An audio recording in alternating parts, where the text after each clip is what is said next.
How to convert coin in spot Binance. Hello everyone.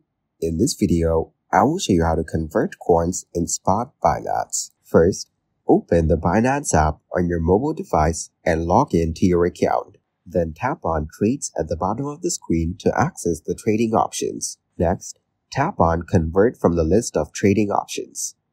Now, tap on the From section and select the coin you want to convert. This is the cryptocurrency you are selling. Then, tap on the To section and choose the coin you want to receive. This is the cryptocurrency you will be buying. Enter the amount of the From coin that you want to convert into the To coin. You can either type in the amount manually or use the percentage buttons to select a portion of your available balance. Now tap on Preview Conversion to review the details of the conversion, including the exchange rate and any applicable fees. Finally, tap on Deposit to complete the transaction. Thank you guys for watching this video. Hope you got some value. Make sure to like the video and subscribe to the channel to get notified of new videos.